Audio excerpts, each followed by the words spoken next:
Praise the Lord. இந்த நாளுக்கான தேவ வார்த்தை நீதிமொழிகளின் புஸ்தகம் 10வது அதிகாரம் 30வது வசனம். நீதிமான் என்றும் அசைக்கப்படுவது இல்லை. நம்முடைய ஆண்டவர் நம்மளை பார்த்து சொல்லுகிறார், நீங்கள் அசைக்கப்படுவது இல்லை. நம்முடைய வாழ்க்கையில அசைக்கப்படுகிற சூழ்நிலை ஏற்படுகிறது.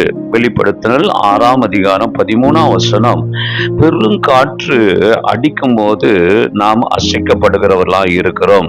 நம்முடைய வாழ்க்கையிலே எதிர்பாராத ஒரு பிரச்சனைகள், நெருக்கங்கள் வரும்போது நம்முடைய உள்ளான மனிதன், நம்முடைய சரீரம், நம்முடைய ஆத்மா, ஆவி அசைக்கப்படுகிறது.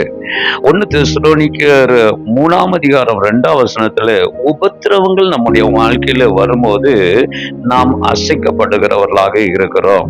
அசைக்கப்படுகிற சூழ்நிலை ஏற்படுகிறதா இருக்கிறது.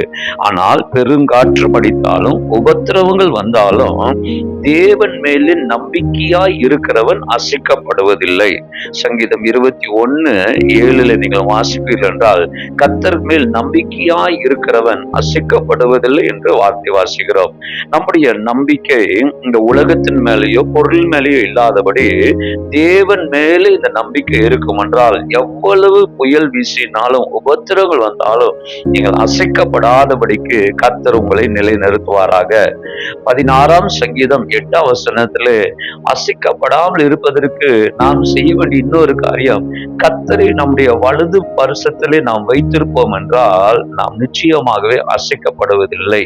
கர்த்தருக்கு ஸ்தோத்திரம். ஒரே ஒரு வார்த்தையை நீங்கள் சொல்லுங்கள், அவரே என் கன்மலை, அவரே என் அடைக்கலம் என்று அவரை மாத்திரம் நீங்கள் முன்பதாக வைப்பீர்கள் என்றால், அவரை மாத்திரம் நீங்கள் முழுவதுமாக நம்பி இருப்பீர்கள் என்றால், எவ்வளவு புயல் வீசினாலும் அசைக்கப்படாதபடிக்கு கர்த்தர் உங்களையும் என்னையும் காத்துக்கொள்வாராக. அசைக்கப்படாமல் இருக்க நாம் செய்ய வேண்டிய ஒரு 2 காரியத்தை நான் உங்களுக்கு சொல்ல விரும்புகிறேன்.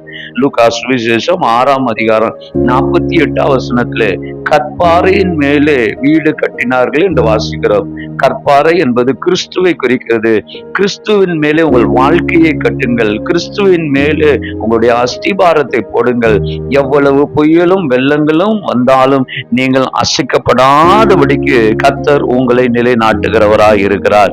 அதே நீதிமொழிகள் 10ஆம் அதிகாரம் 30ஆம் வசனத்திலே, நீதிமான் அசைக்கப்படுவதில்லை என்று சொல்லுகிறது.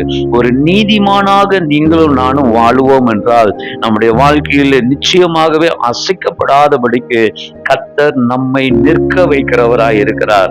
அருமையானவர்களே, நிறைய இந்த உலகத்திலே நாம் வாழுகிறதுனால நிறைய பிரச்சனைகளை நாம் நிச்சயமாகவே சந்திப்போம்.